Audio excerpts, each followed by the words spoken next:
പ്രിയ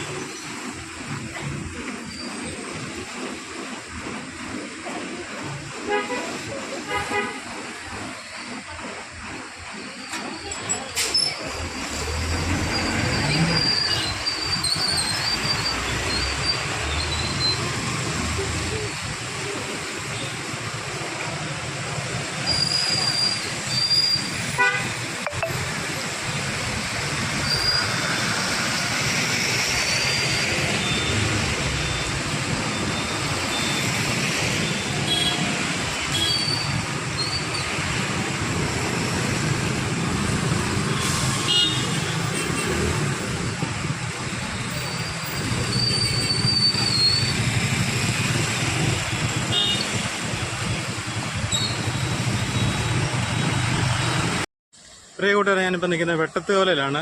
നിങ്ങൾ ഇവിടുത്തെ ഒരു കാഴ്ച നിങ്ങളൊന്ന് കണ്ടു നോക്കി.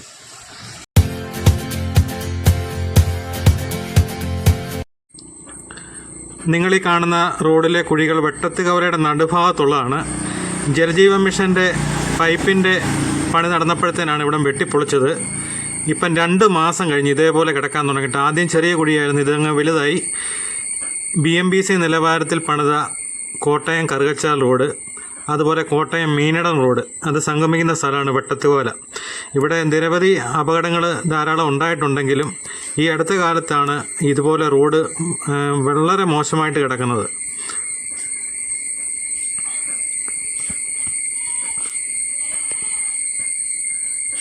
നിങ്ങൾക്ക് കാണാം വാഹനങ്ങളൊക്കെ ഇവിടെ കഴിഞ്ഞ ദിവസം എല്ലാം 2 വീലർ അപകടം ഉണ്ടായി. 1-2 പേരുടെ കൈയും കാലും ഒക്കെ ഒടിഞ്ഞിട്ടുണ്ട്. അവരെല്ലാം ഇപ്പോഴും ഹോസ്പിറ്റലിൽ തന്നെയാണ്. അപ്പം പലരും എന്നെ വിളിച്ച് പറഞ്ഞായിരുന്നു. ഇവിടെ കഴിഞ്ഞ ദിവസം ഒരു വലിയ ആക്സിഡൻറ്റ് ഉണ്ടായതാണ്. ഇവിടുന്ന് മീനടം റോഡിലോട്ട് ഒരു വണ്ടി കയറിയപ്പോൾ അതിനിട്ട് തട്ടിയിട്ട് നിയന്ത്രണം വിട്ടുപോയി ഇടിച്ചു. ഇവിടെ മിക്കപ്പോഴും അപകടം ഉണ്ടാകുന്നതാണ്. അത് തന്നെയല്ല, ഒരു ബസ് സ്റ്റോപ്പാണ്. 2 സൈഡിലും ബസ് സ്റ്റോപ്പുണ്ട്. കണ്ടോ, ബസ് ഒരു ലോറി തിരിഞ്ഞ് കയറി വരുന്ന കണ്ടോ. അവിടെ വരുമ്പോഴത്തേന് കണ്ടോ, നിങ്ങൾക്ക് കാണാം കാഴ്ചകളൊക്കെ. എന്താ, ലോറി ചാടിയപ്പം തന്നെ ആ കുഴി എങ്ങനെയാണ്, വെള്ളവും കെട്ടിക്കിടക്കുന്നതുകൊണ്ട് അറിയത്തില്ല. 2 വീലർ യാത്രക്കാരാണ് ഏറ്റവും കൂടുതൽ അപകടത്തിൽപ്പെടുന്നത്.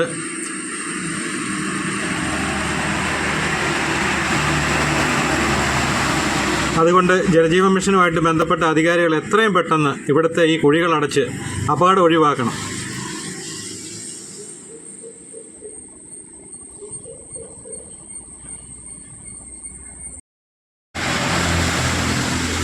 കോട്ടയം കോഴഞ്ചേരി ഹൈവേ ആണിത്. അതുപോലെ തന്നെ മീനടം റോഡ്, അത് നല്ല രീതിയിൽ BMBC നിലവാരത്തിൽ പണിത റോഡാണ്. അതെല്ലാം വെട്ടിപ്പൊളിച്ചിരിക്കുകയാണ്. വെട്ടിപ്പൊളിക്കുന്നതല്ലാതെ തിരിച്ചതുപോലെ ആക്കുന്ന ഒരു പരിപാടി ഒരു ഡിപ്പാർട്ട്മെൻറ്റിനുമില്ല. പിന്നെ അവിടെ കിടന്ന് അത് വലിയൊരു അപകടം ഉണ്ടായി കഴിയുമ്പോഴത്തേനാണ് പിന്നീട് എപ്പോഴെങ്കിലും, നമ്മുടെ നാട്ടിലെങ്ങനെ അപകടം ഉണ്ടായിക്കഴിഞ്ഞ് മാത്രമേ അധികാരികൾ ഉണരത്തുള്ളൂ. അതുവരെ ഉറക്കാം എല്ലാവരും. ഒരു പ്രധാനപ്പെട്ട കവലയാണെന്ന് ഓർക്കണം. നിരവധി ആൾക്കാർ ഇവിടെ സഞ്ചരിക്കുന്നതാണ്. നിരവധി വാഹനങ്ങൾ ഒഴുകുന്ന ഒരു കവലയാണ്. അവിടെയാണ് ഇതുപോലൊരു അവസ്ഥ വന്നിരിക്കുന്നത്. ബന്ധപ്പെട്ട അധികാരികൾ എത്രയും പെട്ടെന്ന് ഇതിന് നടപടി ഉണ്ടാക്കുക.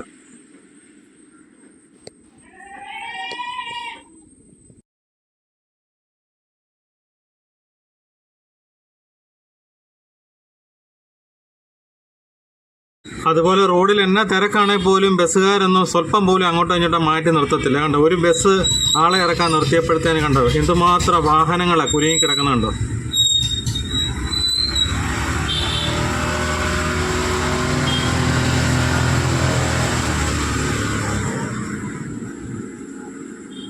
തലങ്ങും വിലങ്ങും എല്ലാം വാഹനങ്ങൾ കയറി വരുന്നൊരു കവലയാണ്. വെള്ളം കിടക്കുന്നതുകൊണ്ടാണ് ആ കുഴിയുടെ ആഴം അത്ര അറിയാത്ത. നല്ല ബൈക്കൊക്കെ ചാടി ആ നിമിഷം മാറി.